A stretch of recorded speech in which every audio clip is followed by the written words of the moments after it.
Hop, bonjour à tous. Alors on se retrouve pour un petit tuto sur GeoGuessr. Donc voilà, je voudrais vous apprendre à jouer à GeoGuessr, donner des petits tips, voilà, parce que bon, je suis quand même un PZM quoi sur ce jeu. J'ai plus de 1000 heures de jeu dessus, je connais toutes les techniques et tout. Donc voilà, je voudrais vous partager ça pour que vous vous amélioriez à ce jeu. Alors j'ai pas pu configurer en no move parce que c'est un peu compliqué à faire, mais voilà, on voit que je peux bouger, mais là je vais faire comme si je pouvais pas. Donc, ceci est le premier point. Donc, on va voir comment on va faire pour essayer de trouver sur cette carte où se trouve le point. Donc, on peut déjà voir on a des montagnes plutôt, en fait, de tous les côtés quasiment. Donc, on est sur un pays un peu montagneux. De même, ça ressemble un peu aux pays d'Europe de l'Est parce que voilà, l'architecture est très européenne de l'Est, hein, on peut le dire. Cette église, par exemple. Bon, donc ceci nous porte à croire que nous sommes plutôt dans cette région du monde. Or, il se trouve que ça fait très hongrois, donc on va se mettre en Hongrie plutôt dans cette région-là des lacs et normalement on devrait être pas trop loin. Voilà, bon, c'était la Slovaquie, mais on remarque quand même que j'ai fait un plutôt bon score. C'est très difficile de distinguer la Hongrie et la Slovaquie de cette manière. On continue sur le deuxième point maintenant. Donc voilà, ça charge. Alors, donc ici, on peut déjà zoomer sur les panneaux pour voir Flugplatz ici. Donc ça, c'est de l'allemand. C'est de l'allemand, mais je pense que nous ne sommes pas en Allemagne parce que regardez, je pense que la caméra est basse. Elle est assez basse la caméra et en plus on a des comment ça s'appelle ça? Voilà, des montagnes. Alors ça peut être soit la Suisse, soit l'Autriche, mais en tout cas pas l'Allemagne, je pense pas. Il faudrait maintenant savoir lequel des deux c'est. Ça fait peut-être un peu plat pour la Suisse, remarquez. Faudrait savoir si la caméra est vraiment basse ou pas, mais j'ai quand même pas l'impression.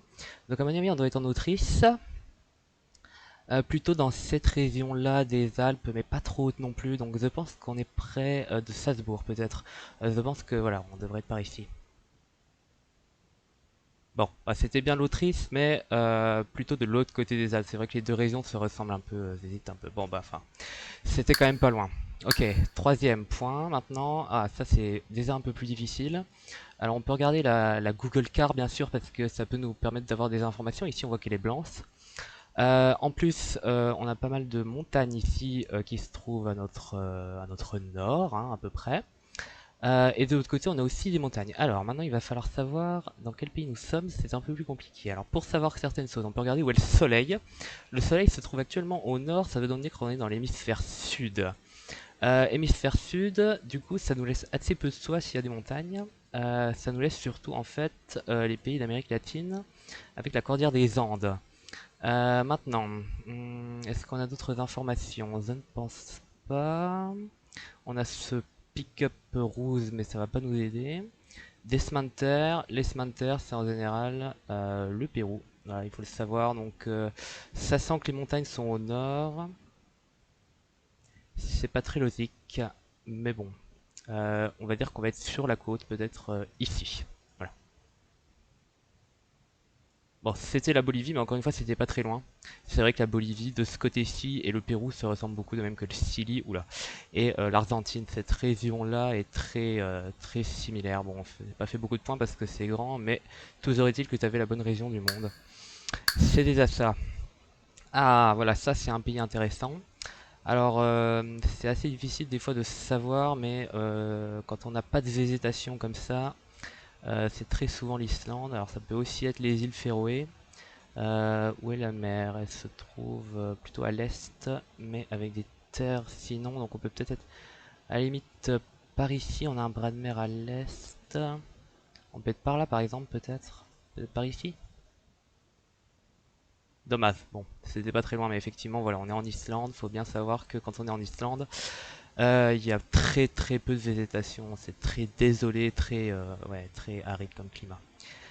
C'est reparti. Donc on continue. C'est le dernier round, on va voir combien on va faire. Alors là, c'est très difficile parce qu'on a quasiment rien pour s'aider. C'est assez bizarre ça. On a un panneau là-bas, mais il est de l'autre côté, donc ça va pas aider beaucoup. Bien, on voit que c'est assez sec, que les routes sont assez peu entretenues. À partir de là, ça peut être un peu tout et n'importe quoi. Ça partirait peut-être sur la Turquie à la limite. Ça peut pas être la Grèce parce que c'est trop plat. Donc on va peut-être faire un petit round de Turquie ici, près de, voilà, dans les, je ne sais pas, au nord d'Ankara peut-être, ça ressemble beaucoup à ça.